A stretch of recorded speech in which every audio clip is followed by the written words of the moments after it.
December 20th, 1968, at 11:15 p.m., two teenagers were shot and killed on the outskirts of Vallejo, California.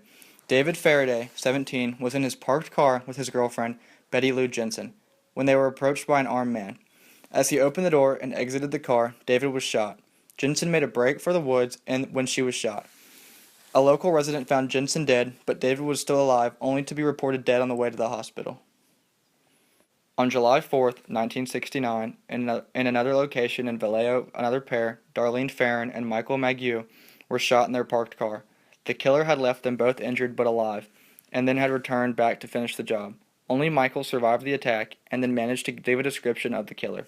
He described him as a white male at 5'8", 200 pounds, with light curly brown hair. On August 1st, 1969, three California newspapers received notes from the killer.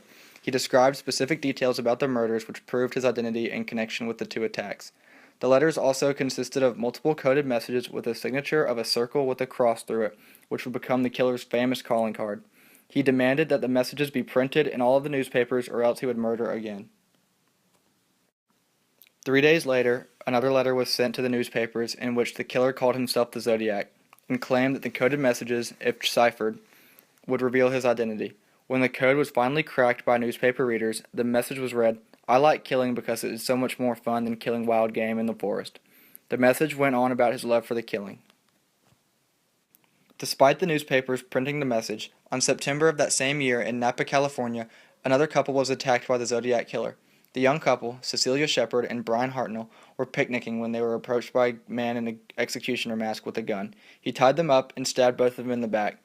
Only Brian survived. He described the man as larger than the original description of the Zodiac killer. Later, the Zodiac called claiming the two victims, and the call was traced, allowing the police to recover fingerprints from the phone booth. Soon after gunshots were heard on a street corner in San Francisco, Paul Stein, a cab driver, had been shot and killed. Witnesses saw the passenger get out of the car and wipe down the car doors before leaving. Shortly after, the police got a call from a nearby resident claiming to have seen the killer and described him as a white male. Unfortunately, the police had been told to look for a black man, and upon arrival had let the killer walk right past them on the sidewalk. Despite letting the killer walk right past them, the police managed to create a good sketch of the man. 3 days passed, and the San Francisco Chronicle received another letter from the Zodiac killer. The envelope contained part of the cab driver's bloody shirt, as well as a terrifying message which described the killer's desire to kill school children. The Zodiac continued to write letters to the newspaper companies, claiming murders and describing his plans to kill again. He even outlined plans for a bomb to be used on a school bus in one of his letters. Some further murders have been suspected to be the work of the Zodiac, but not many were confirmed. After 3 years of silence, the Zodiac wrote again to the Chronicle, giving a scorecard that read Me equals 37, SFPD equals 0. It is suspected that this score is the amount of people the Zodiac claimed to kill. However, most are not confirmed by the police. To this day, nobody has been arrested for the work of the Zodiac killer. Some of the most famous suspects include Arthur Leigh Allen, who lived very close to the Zodiac's confirmed killing locations. He even owned a Zodiac brand wristwatch, and in 2002, investigators had recovered DNA from the saliva on one of the Zodiac's envelopes. The DNA did not match with Allen, and there was not enough evidence to confirm him as the killer. Although the DNA did not match Allen, it is possible that the killer had not licked his own letter envelopes. Another popular suspect was Lawrence Kay. He had suffered mental damage due to a car crash.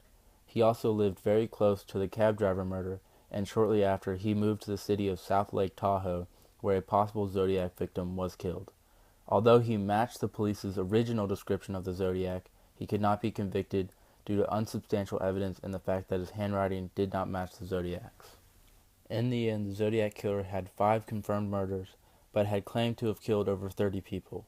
There were many suspects, some more likely than others, but it is possible that the Zodiac killer was not just one person due to the varying descriptions of the killer from crime scenes.